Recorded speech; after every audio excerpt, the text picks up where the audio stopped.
Hello. Hello, hello, hello. How is everyone today? Today is Learners Series 3. We're going to be talking about meta today, a very complex and difficult topic that I've actually brought on Stronk again. So if you want to say hello, Stronk.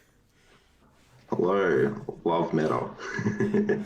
I know a lot of you are pretty familiar with Stronk. He's one of the moderators in our server for the Pokemon TCG. We'll be having a face reveal later on once we get through the intro, so you get to see his wonderful face. Um, so Not sure I uh, would say that, but yeah. you'll see my face too. I'll be there too. So it won't just be you. But we'll be talking about meta. I'm pretty sure most of you are familiar with Strong. He's very what do you call it? He's very knowledgeable in the topic when it comes to meta, when it comes to what is currently in play, that kind of thing. So I thought it would be a good idea to have you on. So thank you, Strong, for coming and talking. No worries, looking forward to it. Definitely.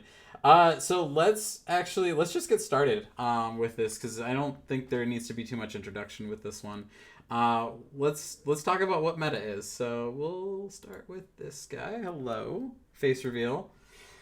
So we're gonna talk about meta. What is meta? So meta, my definition is really what is currently in play. What are the top decks? Which one's doing well?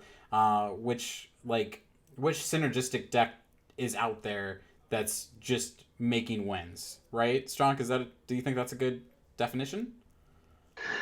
Yeah, so I guess it can be a bit complicated, but when I think about what's meta, just normally I would think first of all like what the best decks are at the moment. Oh, got my hair, but um, yeah. So my first thought would be like what decks are really good, but then there's also another layer on top of that around what decks are actually seeing play just at your local event or at regionals, um, what people's perception of the best decks are, what they're most likely to play as well. So it can get a bit complicated. Yeah. And it's important to know both, I think. Yeah, I think knowing what's local, because it's fair to say that like your local meta is probably going to be slightly different from a regional or a countrywide meta for sure. I know that for our locals, a lot of our localists tend to gravitate towards specific decks in the meta, but when we went to regionals and when I look at like NAIC, I saw a lot of different decks out there, and that just may be because of the time gap between when I saw our local players or the fact that there's just a meta between different places. Yeah, I know, for example, like looking at results from the US regionals as they occur, there's a lot more focus on what people perceive to be the best decks. Hmm. Whereas over here, at least in my experience, there's a general attitude that you should play the decks that counter the best decks. Hmm. And so it starts to get a bit more complex in that respect. Yeah, I think it's because also a favorability of like your local players may like a specific type of deck, so everyone's gonna create a meta around that deck, and then in a national play, it's kind of like, okay, what are the top players playing, and what can I play to counter that kind of deck, right? Yeah, yeah, for Yeah. sure. So it's kind of a good idea when we talk about meta to not just keep an eye on what's in your area, but also like what are the top players playing, and a lot of them post their deck lists on Twitter. You can see their deck lists on Limitless TCG, that kind of stuff, right? Um, Yeah, and especially for the larger events too, the ones that the official Pokemon company runs, mhm. they'll just post the top eight deck lists Yeah, anyway, regardless yeah, of they usually post like the whether or world's not deck people want it. lists, right? Yeah, so there's the world's deck list. I think the internationals ones get posted, and I Right. think there are like some US regionals that they take over that Yeah. they post. And I'm pretty sure the deck list that they've put in like the trainer's toolkit even came with like some actual playable meta decks when they did that, right? I believe so. I know at minimum there was some suggestions about like how to improve the Pikachu and Zekrom GX League Battle deck, Right. which along with the Trainer's Toolkit is a really good way to get into more competitive play, Yep. especially because that deck in particular was doing well recently. Right. Yeah. So it's definitely like meta is an interesting sort of topic just because of like widespread and how can you improve on the meta and how can you play against the meta and counter it kind of thing is where a lot of the talks come from. Yeah, absolutely. Yeah. So let's actually talk about what's in meta right now. This year is a weird series because Pokemon typically will be in full swing in Pokemon right now. Just coming off of Worlds, we'll be getting geared for a lot of like the regional stuff that happen. I know a lot of my players would normally be getting ready for Portland regionals, but we'd start seeing it, but we haven't really gotten any physical play. So a lot of people have been relying on PTCGO.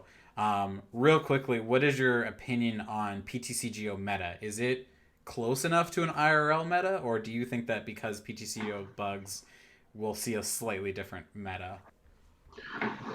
Man, I could talk about this a lot, but I I know in my experiences talking to some other top players who are much better than I am as well, that a lot of them are a bit discouraged from playing on PTCGO just because they don't want to get used to all the different bugs and all of that, which I think has meant as well that the rest of the meta and what everyone else is playing is sort of not progressed as fast as it normally would. Right. Um, and I know like I'll look at deck lists that I see and I'll send them to the top players and discuss it, and they just shake their heads sometimes. Like, It's a if question I'm like being if I'm being honest, yeah, yeah, it's a that's what I saw too is that it's very interesting to like look at the meta and not think is PTCGO affecting the meta or is this really what we're looking at IRL meta? So yeah, go ahead. yeah, and I guess like in certain cases, just based on how things are distributed in PTCGO as well. Like I know not really relevant for standard, but some expanded cards are actually extremely difficult to get, and they Right. cost a fortune to get on PTCGO as opposed to in real life where it only costs, I guess, a couple dollars maximum. Right, right. So that can impact it a little bit as well. And I guess there's also the case of, especially nowadays, when you get certain sealed products like the Trainer's Toolkit and the League Battle deck, because those come with codes that just redeem those things that you get in real life on the online game right away. It's very easy for people to just unlock those, build the same thing, and just play those over and over. So sometimes decks that may not be as popular at official events are a lot more popular when it comes to just online tournaments through PTCGO system and just on your regular ladder as well. Right, right. Let's actually get into what meta looks like right now.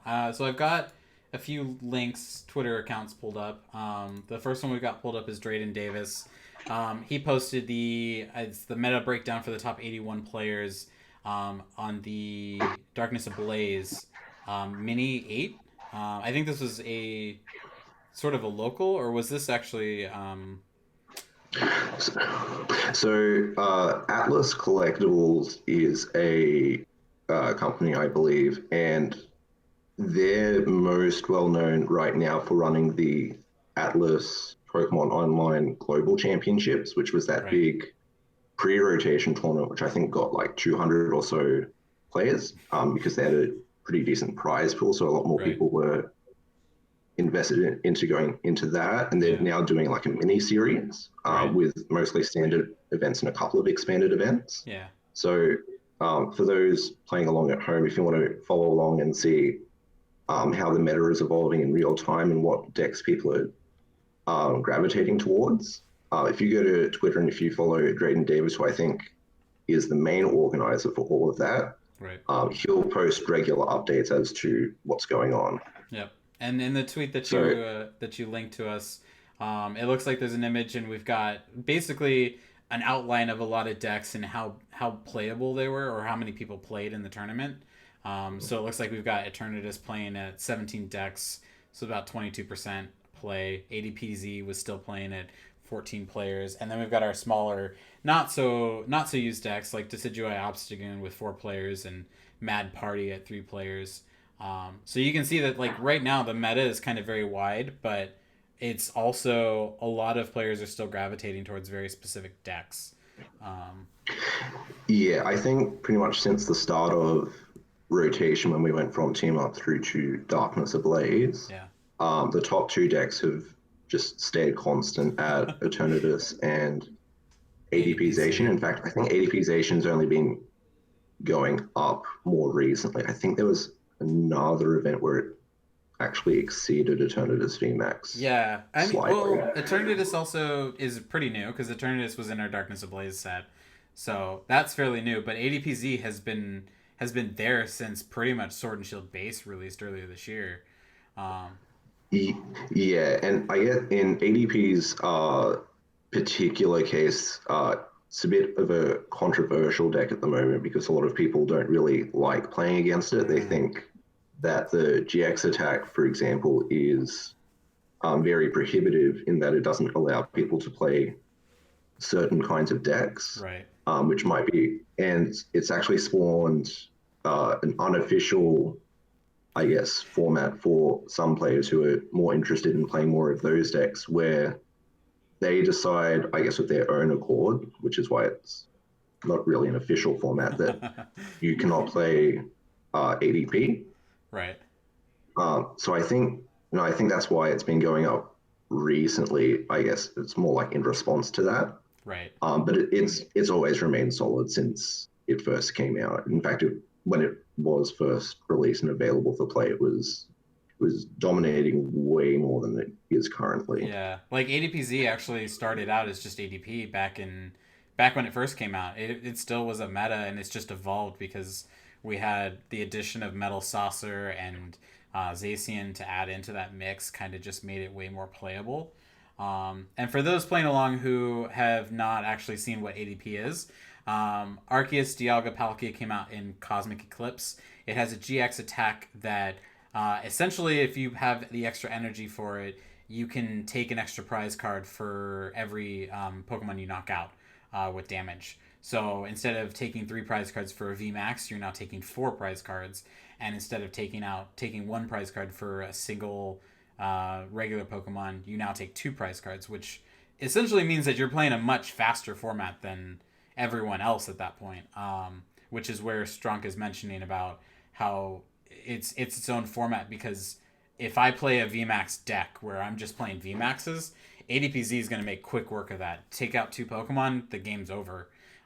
Whereas I still have to take out 2 to 3 depending on which Pokemon I take out, because Zacian V is only worth two prizes and ADP is worth 3 prizes. That's only five prizes just knocking those 2 out. So I'm still missing something there. Um, Yeah, you're pretty much on the money there. Like the other person definitely has to take 3 knockouts, because they're only going to be able to knock out the one ADP because the ADP player won't bench their second one, right. and then knock out a Zacian, and then they'll have to knock out something else. Mm-hmm. Meanwhile, the ADP Zacian player will, especially against like Eternatus, for example, I was playing against that last night. Once they use the GX attack, they will try and use something like Boss's Orders to bring up a Crobat V or a Dedenne GX Right. and knock that out. And then they'll do the exact same thing on the next turn because after you use the GX attack, Crobat V would normally give away 2 prizes, but after the GX attack, it gives away Three three. So prizes. they'll only need 2 knockouts, and they've won the game. Yeah, and that's kind of an important thing to think about with the meta is you mentioned earlier is that there's a lot of people who don't like playing with specific types of metas because they seem overpowered, or they seem to kind of steamroll through the rest of the decks, and it basically ruins the format, as a lot of people have mentioned, where it's not really fun playing against a deck where you're always at a disadvantage from like the get go. Yeah. this could be like its own learner series, honestly. Right. But I I think the summary is that we're just at a really weird point in time with what sets are legal and what sets are not legal. Right. We've lost a lot of cards that might allow for a slower format to take place. So we kind of just have to wait for um, cards that work in a similar fashion to come back into the fray. I think there's already going to be something that I'm very interested in, which is Togekiss VMAX, which might play a little bit slower. I know I say it a lot on the on the server. I really like how that card's looking. Right. But yeah, it's a bit gradual, and while there aren't that many decks at the moment, as opposed to man, I'd say like 10 years ago where there'd be like 20 decks. Right. Yeah. um, Yeah. even even though there aren't many decks that are in this top level, in fact, I would probably cut off and say that anything after Welder, Mewtwo, and Mew on this particular chart Right. probably isn't as strong, but you should be aware of some of these other decks like Mad Party, Yeah. Decidueye, Obstagoon, Especially if Inteleon. you're running like an ADPZ deck where you're reliant on other players to play like V and V Max cards, and then you've got your single prize card players with Decidueye, Obstagoon, and Mad Party. You're as an ADP player, you're going to have to knock out three of them in order to take a win at that point. So, and you mentioned just a minute ago about Togekiss VMAX coming out. We'll talk a little bit more about where to find out information for unreleased cards and translations. But it's a good thing to keep in your mind is that knowing what's coming ahead will help you plan for the future meta and the future like where things are going to be headed. Because we may see a shift in the meta, and the meta always shifts at some point. It's just that we've been in this weird lull with ADPZ taking up almost a year of play, to be honest, right? Yeah, and I think even with Togekiss VMAX in the format, it'll still be a really good deck. It just may not Right. be like at the very top of the top decks Yeah, necessarily, definitely. but Yeah. it remains So to be seen. yeah. So moving on, another one that you've got us linked is Cash Vendor. They went over another top deck or top play, and they did another breakdown of wins for players and their deck types. This is just another breakdown essentially is what we're looking at. Yeah, so the Hexed TCG, which he's got tagged there in the tweet, is another tournament series, which is run by someone who constantly posts the results. Now, the difference here is in that previous graphic, I believe, it was just posting all of the deck lists that they had received, like no matter how well they placed. Mm-hmm. And I think I only saw the actual results of that Atlas tournament recently. Right. But I like we were talking about how good ADPization is. I'm pretty sure it actually didn't even make the top eight, and there was Right. four Eternatus in top eight. Right. So I'm not sure what happened there, but I mean, also just goes to show that Eternatus is really good as well. Yeah. And it's But important to note here with these two graphics is that the first graphic we saw is more of a breakdown of what's in meta and what was played at a tournament. This one's actually showing you how well those decks perform. So you can see there's a nice bubble of Eternatus, or not sorry, Eternatus, ADPZ decks that hit third through sixth. But actually, the winner of the tournament came out to be Cash Vendor with the Scorch deck. So these numbers on the side, for those wondering, are your win, loss, and tie ratios. So Scorch went 10 wins, 1 loss, and 1 tie, whereas one of the ADPZ players went 7 wins, 2 losses, 1 tie. And that kind of plays into how you want to look at a deck. But it also kind of affects their luck as far as what they pulled during their plays or who they played against, which is, I think, kind of important to know is that an ADPZ mirror match may not go well for a player, whereas the Scorch player may have never even hit an ADPZ player for the first 5 rounds, essentially. yeah, absolutely. Just looking at this graphic now, something I thought of is that there's not very many ties, and when you play in real life, there's a lot more ties than Yeah. this, and I think that has to do with playing on PTCGO, and it might have to do as well with when we were talking about last week about competitive tournaments, is when people intentionally draw their rounds, which Right. is why most of the ties are in that top half because they were wanting to tie to try and place within the top eight. Yep, they were trying to place pretty high. Um, So yeah, but on the other hand, having more decisive results is good because it gives you a bit of a better indication of how well the decks do against other decks overall, instead of having it, I guess, maybe being cut short by like the round time if you were playing in right. a real life event. Yeah, and I think Um, using both these graphics is a good way to tell also where the meta is based on what's doing well, because you can not only see how many players played this, but you can also see how well they did, which gives you a good idea. yeah, and these two specifically, we've picked out because they're the largest Mm-hmm. online events going on at the moment, so they're attracting the most players. Yeah, which is a Uh, good. You want a big pool of players. yeah, and I even just looking through here as well. Another thing that you can see is what the typically good players are playing. So, Mm-hmm. for example, Cash Binder I know is a pretty good player, and I was reading through. I think he was trying out Center Scorch for a little bit, and he's managed to crack it in this case. Right. Um, but even looking at some of the other players like Logan Madden, James Williams, Isaiah Bradner, uh, Joel Medeiros, when you look at a bunch of these, you'll notice that some names pop up over and over, and that's not an accident. Those guys are really good. Right. So maybe even you can be biased towards what certain players are playing as well, and what certain players are trying out Yeah. when deciding what you want to play, or when deciding what you want to prepare for when making your own deck. Yeah, and I think that's important to know is or to look at is that um, when you're planning on playing meta or you want to play competitively, um, I always suggest, and this is a difference of players, is play something that you want to play and you want to have fun with, and not something that just it'll catch you wins, because the real point of playing is to enjoy yourself, not to catch yourself into a rut and play a deck that you hate because it'll do well in tournaments, kind of thing.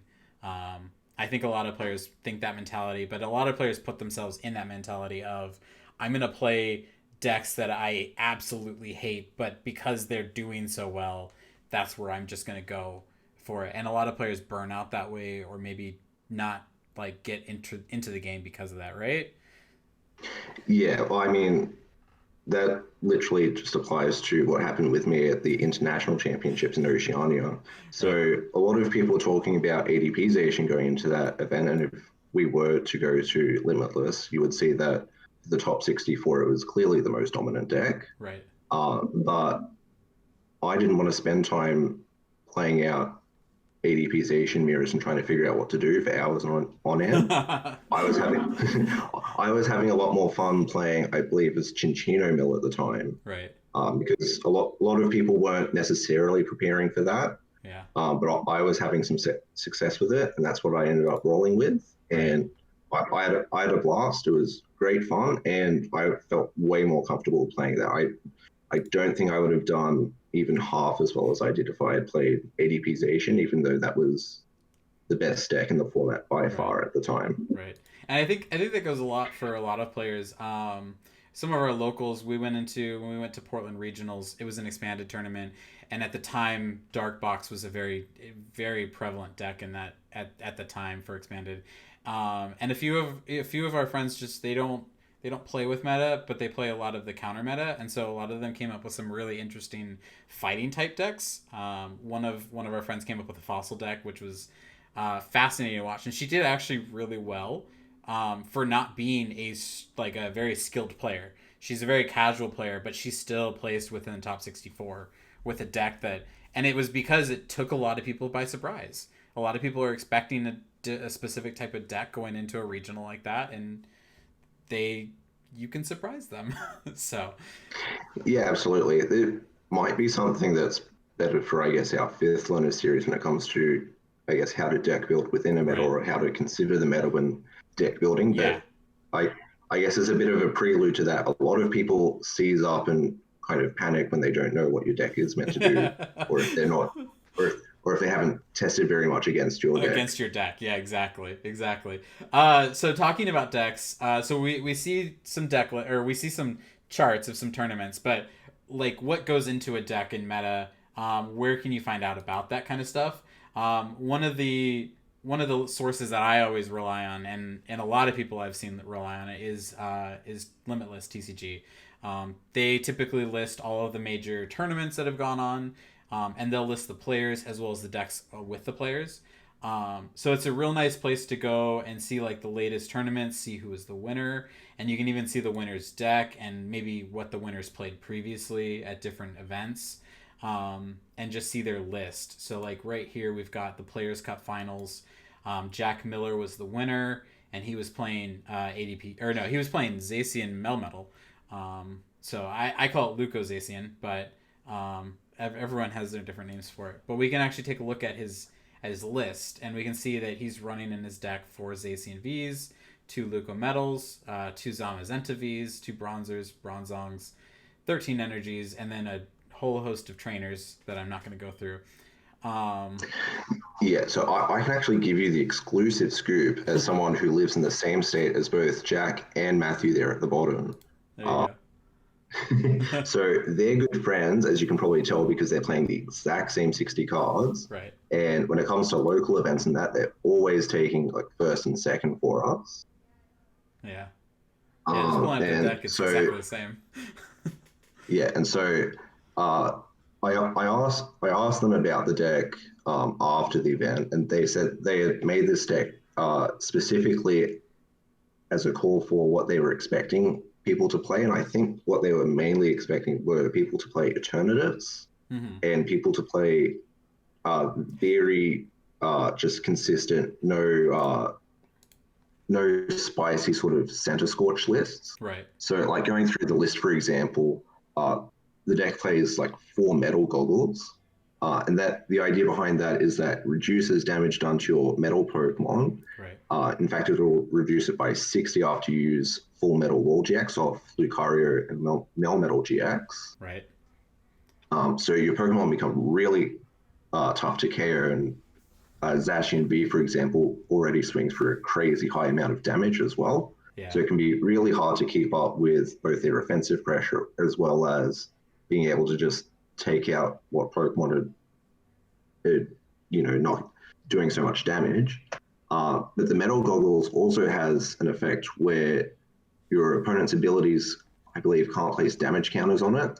So they would use that to get around people using Zigzagoon to, I guess, get free damage Yeah. Just ping onto their damage. Pokemon outside of their attack. Hmm. So that's how they were able to handle Eternatus VMAX very well.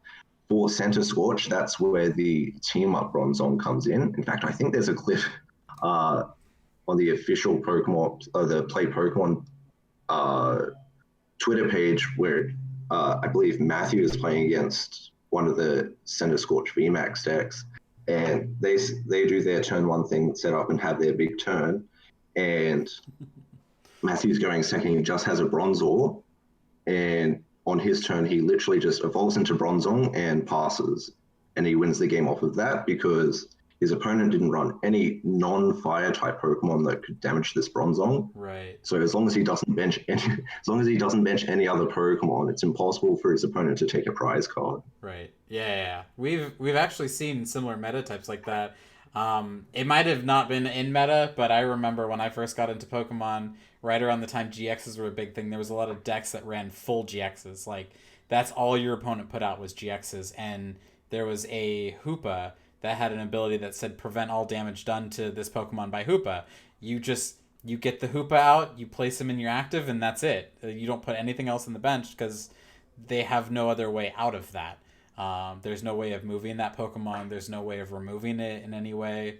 So it was kind of an interesting play, just similar to this one right here.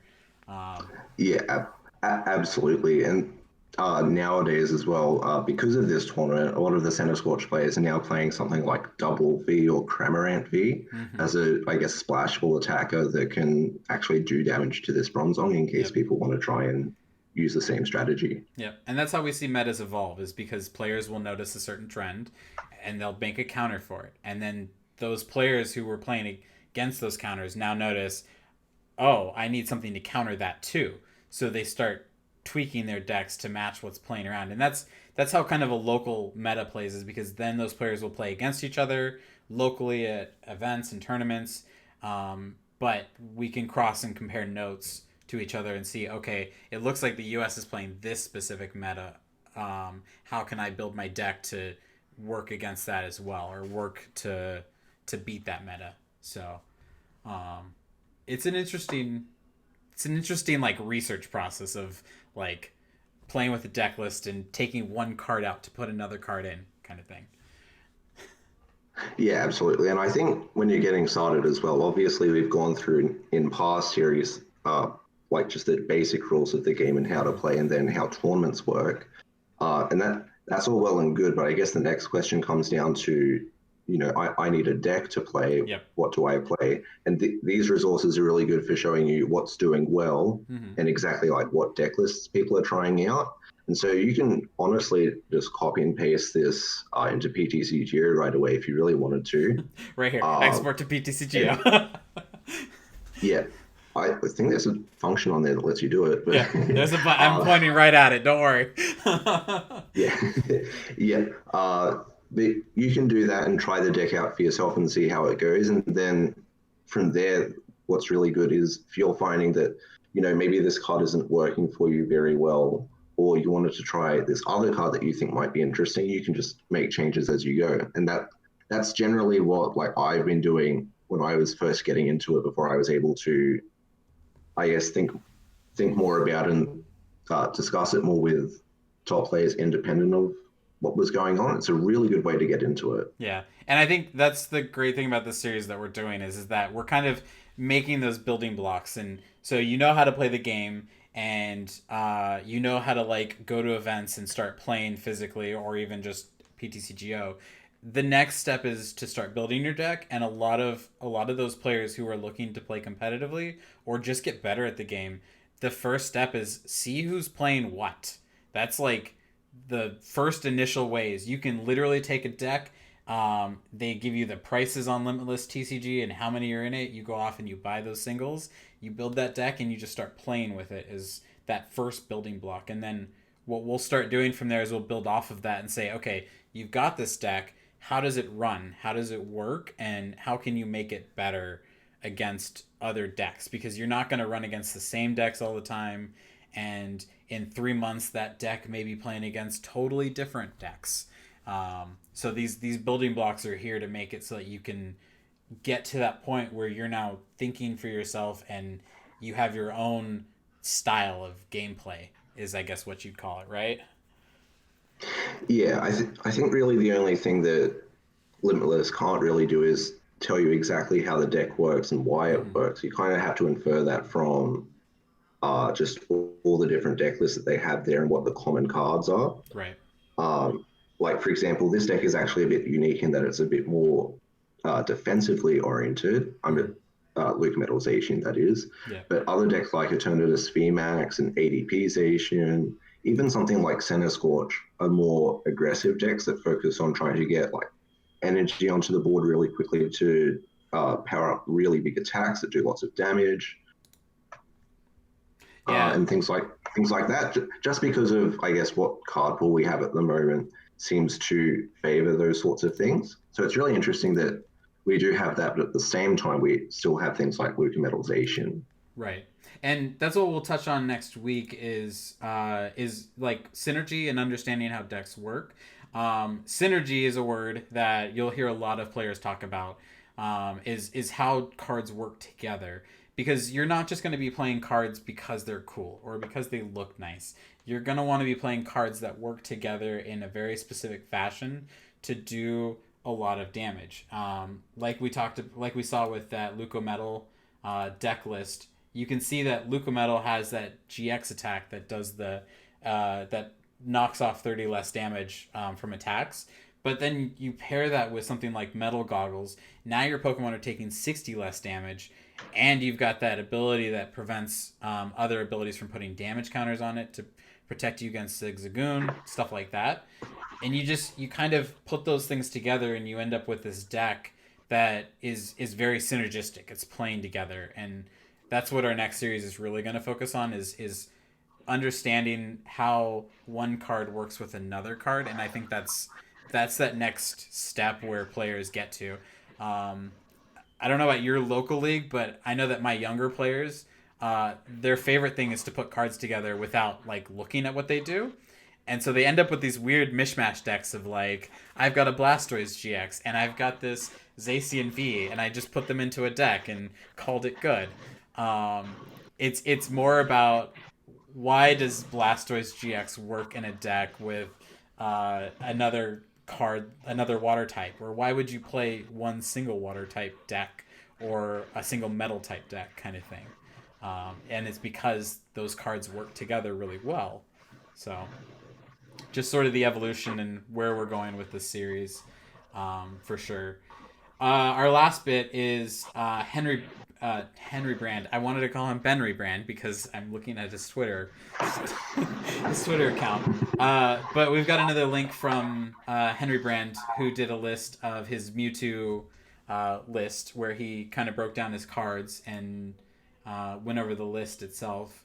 And I believe this was his Mewtwo deck that he played in the most recent tournament that he got top eight. I think this was. I think this was actually a couple of weeks ago. The reason I Okay. wanted to highlight this one specifically is because it's not on that Players Cup Finals one. Mostly because I think people just weren't thinking about Mewtwo at the time. A lot of people thought that Mewtwo was actually going to be not viable going into our rotation because we're losing a lot of interesting GX Pokemon that Mewtwo can copy the attacks from. Whereas now that we're getting all these Pokemon V and Pokemon V Max, while they are pretty strong, Mewtwo's perfection ability won't let you copy them. Right. So with each rotation, Mewtwo's actually just losing less and less options as far as attacks that it can copy. Right. And But Henry Brand, our current world champion and Mewtwo aficionado, said, no, no, no, no. Mewtwo is still very good. And he whipped out this list, which he got top eight at, I believe, a Hexter tournament. It was a couple of weeks ago now. But as you can see, he's picked out a lot of Pokemon that have either like fire energy cost or colorless energy cost, yep. because he can use Welder to accelerate fire energy to cover those costs really quickly and then use Mewtwo to copy those attacks. Yep. So like looking through, for example, he runs the Charizard GX here for its Flare Blitz GX attack, which just does 300 damage, which is absolutely insane. Yeah, exactly. and and and I guess as it turns out as well from my testing, it's really good against ADPization because even if they do get the GX attack off, that Flare Blitz GX will just knock out their ADPization in one hit. Yeah. And usually the ADPization player really wants to Ultimate Ray to after they use the GX attacks. That way they can get energy into play for their Zacian V or other attackers they might be playing. So if you cut them off from that, now not only do they have to try and take their KOs like with boss's orders and that, but they also need to try and get enough energy in play to actually use their attacks. Yeah, exactly. And another if you're following at home alone, the Mewtwo card, Mewtwo and Mew GX, Tag Team GX, has an ability that lets it copy specifically Pokemon GX and Pokemon EX that are in your bench and in your discard pile. So a lot of decks that you look at with this Mewtwo Mew deck will have just a boatload of GXs in there. And you can see this list here. We've got Incineroar GX, Naganadel GX, we've got Charizard GX, Dedenne GX, Gengar Mimikyu GX, just a host of GXs. And a lot of them will be either Psychic or Fire because we've got that Horror energy that is specific for Psychic types that we can throw on the Mewtwo to cover that one Psychic energy from like someone say Naganadel GX who's got that one Psychic and 3 colorless type costs basically. And it also kind of puts a little bit of barrier on you because every time Mewtwo Mew now takes an attack, you get to ping your opponent with some damage. So a little bit of that synergy in play, but the big picture is that here's a bunch of GXs to put into your deck basically. And as you mentioned, the reason that Mewtwo Mew is kind of moving away is because we're moving into a format where it's V and V Max, and we're losing a lot of GXs. So it's cutting off a lot of those staples that Mewtwo Mew really relied on and really enjoyed using. Um, Something that you would Yeah, think agree. absolutely. But oh, sorry. I was going to say, yeah, you're absolutely right in that over time it's just going to lose more and more utility. But at the moment, it's keeping up, which is really nice. Like even here, it's still using some Pokemon V, like Victini V and Indeedee V, for example. Mm-hmm. Because even though they're not things that Mewtwo can copy, just based on the fact that you're using Welder to attach lots of fire energy really quickly, as well as or psychic energy, which happens to work really well with Mewtwo, you still have these other attackers that you can just use directly rather than copy with Mewtwo and UGX. Yeah, and they play a lot of support in the background. So like Indeedee doesn't need to be in your active. Just throw it on the bench, and you've got that watch over ability. You've got the Jirachi GX with the Psychic Zone. It's going to play from the bench, not really as a copy attack from Mewtwo Mew, but more of a here's the support to the deck to kind of help keep you afloat and keep you from taking too much damage, kind of thing. So I think that is where we are with what the meta is. We've also kind of covered how to find the meta through Limitless, stuff like that. The last one that we're going to talk about is looking forward in the future, how to predict the meta in the future, and a lot of people will suggest places getting translations and keeping up with set news. That's the big thing that a lot of players do. We're going to be switching off of the this one and going back to the camera. There we go.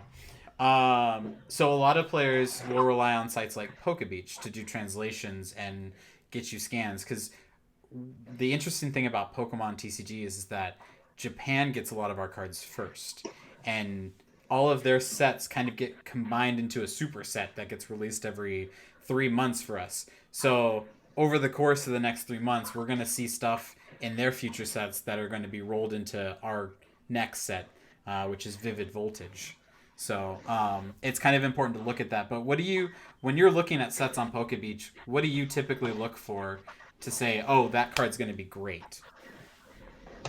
Yeah, so uh, I guess one big thing that's just going to make things really easy is if you really look through all of the cards that are legal at the time, or that are currently legal, and you're aware of some things that might stand out to you as things that have really interesting effects, that always helps. But obviously, that takes a little bit of time to do. So if you're looking for a couple of shortcuts, um, keeping in mind that Pokemon is a business trying to make money, you Unfortunately. can, yeah, you can look at things like what they're trying to promote as like the mascot of the new set. So, for example, with Darkness Ablaze that we've just received, Eternatus VMAX is definitely the Pokemon they're Oh yeah. looking to push towards us the most. Right. And so it's no coincidence that we're getting Eternatus VMAX plus cards like Crobat V and Piers and Hooper and Hiding Dark Energy all in the same set.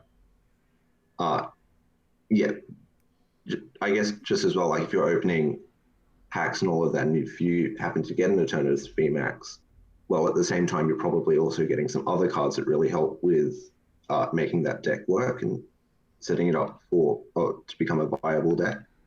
So that's one thing to consider. I guess following along with that is things like what cards have effects that pair well with other cards in the same set. So usually they like having things, I guess, that combo well with each other. And Mm-hmm. some of them are lore based as well, like in the to do with the video games. For example, the Hitmon Pokemon like Hitmonchan, Hitmonlee, and Hitmontop usually have effects that allow you to do extra things if you have another Hitmon in play or something like that, for Right. example. So it could be things like that. It could be things like with the Eternatus, like we were talking about before, where it's all based around just them being darkness type Pokemon. And sometimes they're a little bit uh, less obvious as well. Like, for example, with Champion's Path, there's the Gardevoir VMAX, for example, which it and the Gardevoir V all have effects around healing and doing extra things if you heal damage. Mm-hmm. And then there are just, I believe there's an item card which allows you to heal your Psychic Pokemon also released in the same Oh set. So yeah, there's an the obvious tin. yeah. So there's an obvious intention there that you play both of them to try and make the deck, I guess, work a little bit better. Right. So that's one shortcut.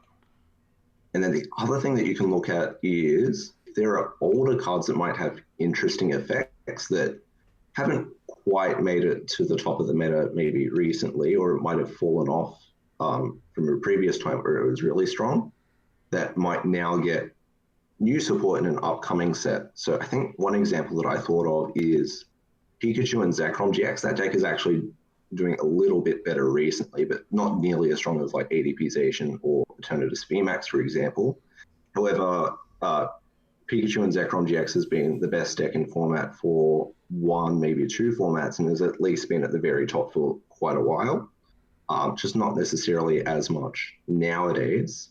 So with Vivid Voltage, there's a focus on Pikachu VMAX, and with that, there's a lot of lightning type support. Right. And one of the cards that I noted as something that might help with Pikachu and Zekrom GX is the new Electro, which I believe has an ability that allows you to knock out the Electro GX, but then you get to search your deck for two lightning energy and then attach it to one of your lightning Pokemon, I believe. Right. May not be exactly that, but the important thing is that it searches for two lightning energy and attaches them right away. Yeah. And the reason I thought that was pretty interesting and something to maybe look at is the with rotation, Pikachu and Zekrom GX lost a lot of lightning support because that was in Lost Thunder. That was also based around a lightning type Pokemon, Zero Aura GX, I think. Yep. Zero Aura. And it yeah, and it lost Thunder Mountain Prism Star, which was really really useful when it came to trying to get a full blitz on turn one to charge up your other attackers while also doing damage. Nowadays, we really only have Tapu Koko Prism Star, and if you prize that, you basically can't get it on the very first turn. So it makes getting that turn one full blitz that you needed much harder. But now that we have this Electrode coming out, which can also attach energy, um, it might have some potential again. And giving up the prize card, yes, isn't great. But at the same time, if you were to play it with, say, Raichu and Alolan Raichu GX, they would have to knock out two of them anyway. And that would be six prizes between them. So if they're getting an extra prize off the Electrode, it doesn't really matter. But Right. that's kind of getting into, I guess, next week's discussion on deck building and synergy. Right. And that actually reminds me of a previous set we had. The can't remember which set it came out, but the Electro GX, where it was the same thing, where you knock it out basically, and you get an extra set of energy to attach at free will from the discard pile.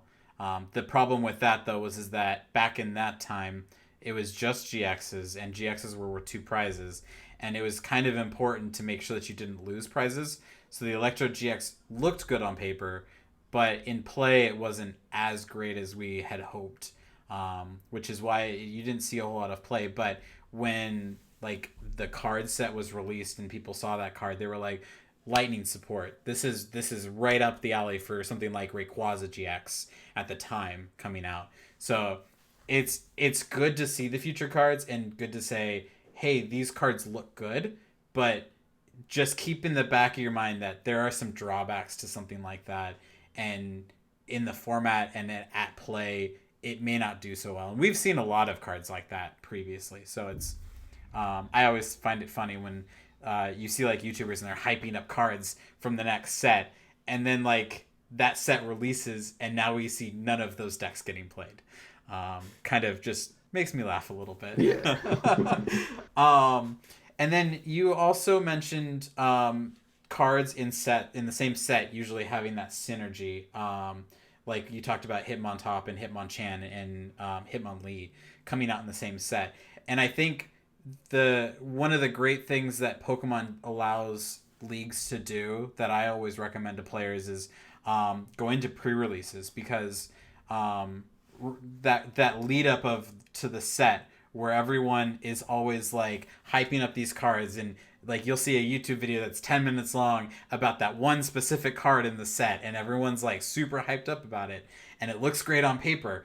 But then you go to like a pre-release, you draw that card, and then you put it into a deck and you try and you play it and you realize this card isn't as good as we thought it would be going into it, or it may not work as well.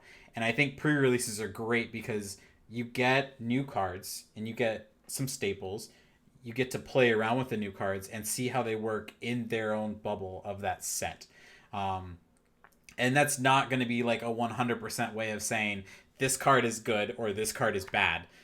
But I think that it is a great way to see in practice what that card looks like. Like, is it hard to get it out to play? Is it hard to play with it? Or is it just like there's some really big drawbacks to it that just don't make it viable in a deck of other cards? And the chat is like going crazy over me. They're like, he's salty over Wasi. He will always be salty for Wasi. And I don't specifically throw shade. I didn't call him out specifically, but uh, I think players might notice YouTubers doing this, and I don't know if you've even noticed it, where they'll hype up cards and they'll make it like seem like it's really playable, and then the set comes out. I don't know how you feel about that specifically. Oh, I feel quite a lot about it. No, but I think as well, it's just in general, like in general, people get hyped up about cards a bit prematurely. They think, oh, this card is really good. Like for example, when you were talking about Electro GX along with Rayquaza GX, um, they go ahead and I guess jump ahead a little bit and claim that the deck is good without really testing it too much and Mm-hmm. actually coming to that conclusion. So it's a bit double edged because as far as like thinking about where a meta is concerned, even if you're aware that the deck probably isn't that good, because people are hyping it up and because YouTubers want to look into those decks and try those decks out for people, since that's what's interesting a majority of players, Mm-hmm. you still need to be aware that those decks exist and are things that people are going to try out. Right. Even if they're not very good, you still have to come up with some sort of game plan when you're playing against those decks and thinking about what they're trying to do and what you might be able to do in that specific matchup. Exactly. Exactly. All right. Let's. We're about the end of the episode. We've gone over quite a bit, and I wanted to do just a real quick recap of some of the stuff that we talked about, and maybe even get some questions answered. So real quick recap: Meta is what everyone's currently playing, what's popular, and what's kind of winning essentially. There are a lot of players, or there's a lot of places that you can look for what's meta. There's some aggregate sites like we saw with Limitless TCG. A lot of the top players will typically post their deck lists, and they'll post information about tournaments that they've been to and how well their deck went or how well other decks went. So the building block here, like we talked about, is where do you find the decks in meta? And I think that's the best first building block. And from my own experience, I can say that that's probably the easiest way to get into competitive is just pay $70, buy the individual cards, have them shipped, build the deck that somebody's made, and go out to your league and play it and just see how it works and understand, okay, this card specifically works with this card, and I want to make sure that my first turn looks like these 3 steps or these 5 steps, or you know the set of steps that you really need to get the deck rolling and get it going. And then there's a little bit of research involved of like looking into future sets and maybe playing it at pre-release or watching those YouTube videos that hype up those individual cards to tell you, hey, this is a deck that may show up and that may get really worked out. I didn't see very many questions in chat, but I think we did have one question from the Discord server. I don't know if you have that pulled up, Strong. I can get it pulled up. Okay. But yeah, Is it just in the? I think it's just I in was the just going to Learner say, Series channel. yes. Yeah. Um, and so that everyone knows, we do take questions throughout the week on the Learner Series. You can send them through the Pokemon TCG channel, the Learner Series, or you can share them here in chat when you think of them as we talk. and we'll kind of go back through chat and read and see what questions you guys had. Yeah, exactly. So I guess if we want to quickly cover that question. So the question sent through was, what are the different archetypes and how can they tell, I guess, what Pokemon trainers or special energy are intended for specific archetypes? So I guess it comes back to looking at those different sites. Limitless TCG is actually really good and probably the best one. It just so happens that at the moment with what's going on around the world, that there aren't a lot of big events for them to cover. Mm-hmm. So in that case, now that we're moving to online events, going to those Twitter links that you put up there is really good, and they're constantly updated with things like results and just what people are playing at the time. So there's that, and then as far as what Pokemon trainers and special energy are intended, that might be more of a question for next week. With But synergy.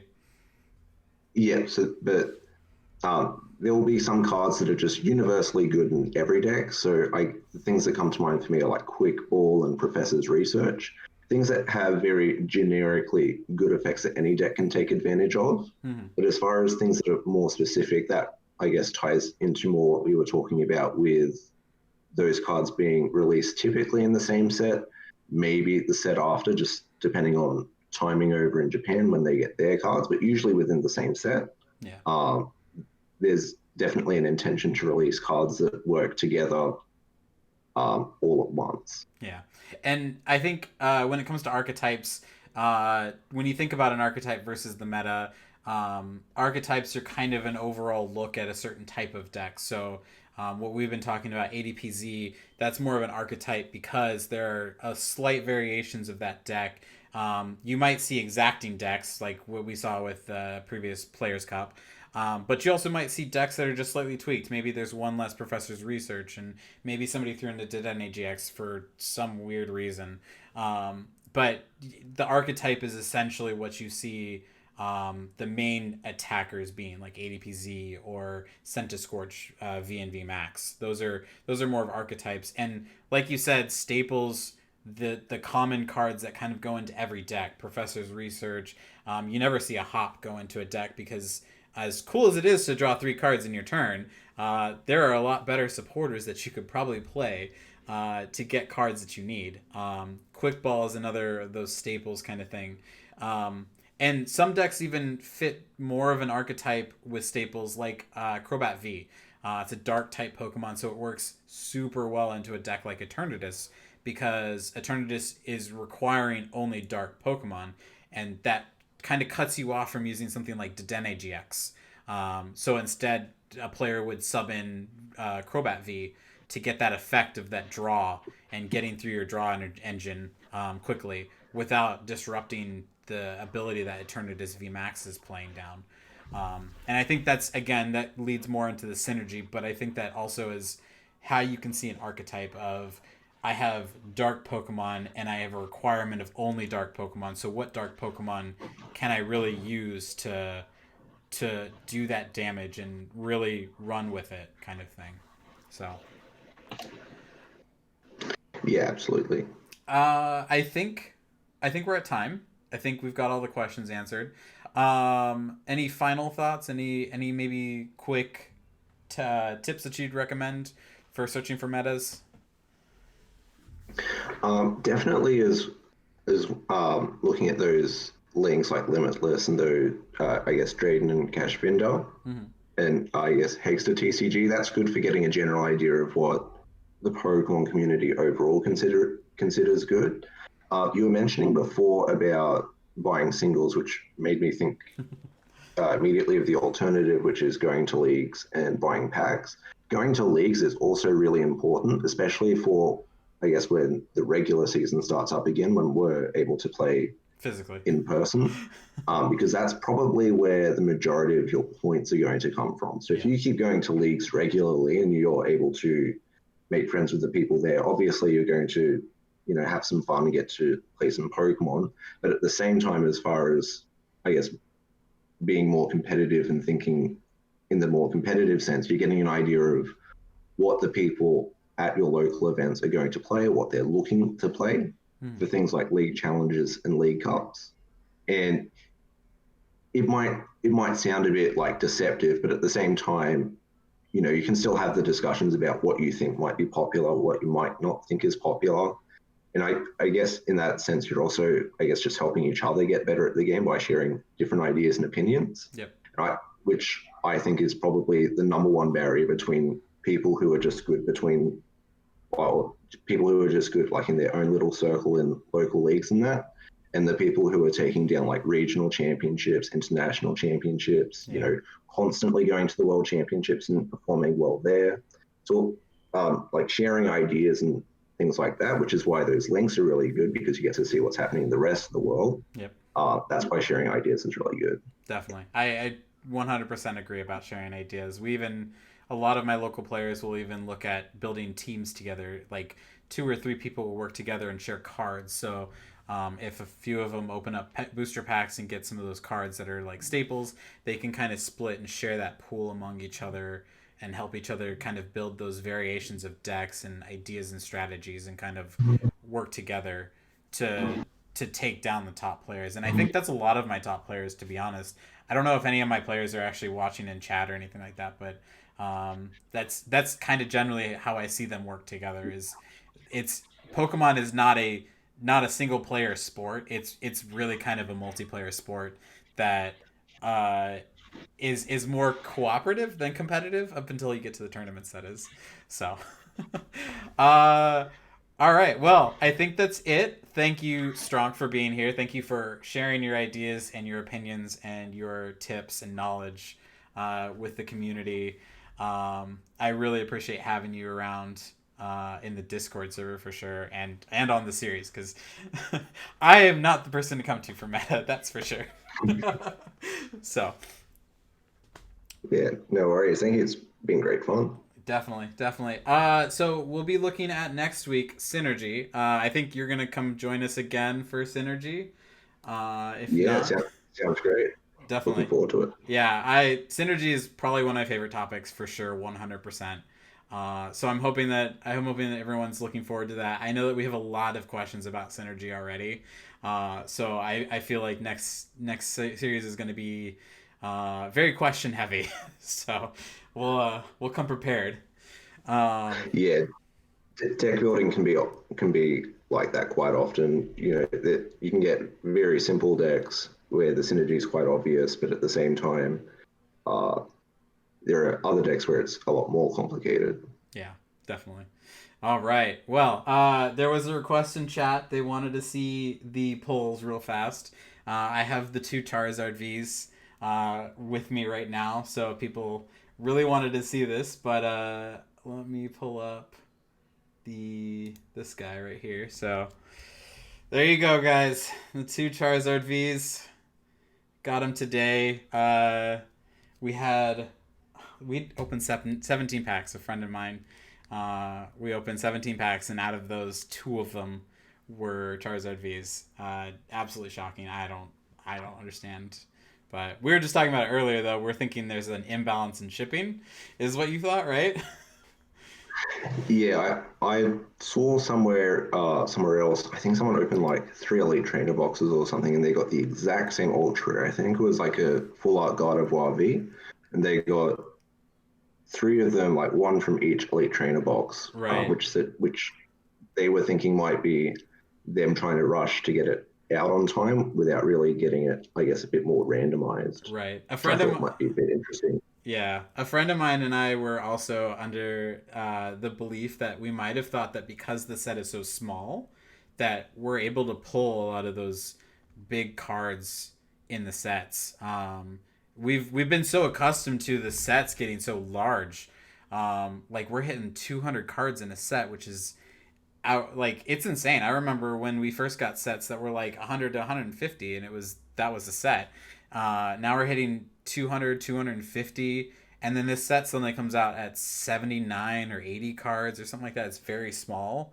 So I feel like it's also kind of attributing to the pull rate of that kind of thing. I'm honestly kind of shocked that Charizard V, the secret rare, hasn't price dropped as much as it has yet, because I feel like a lot of people are pulling that card.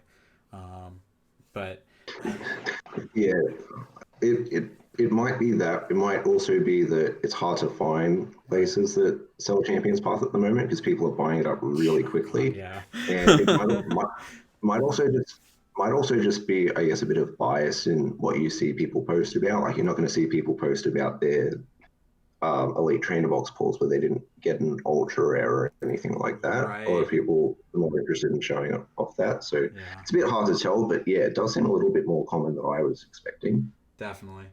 All right. Let's we could go on and on about Pokemon, to be honest. You put us in a room and we'll just talk.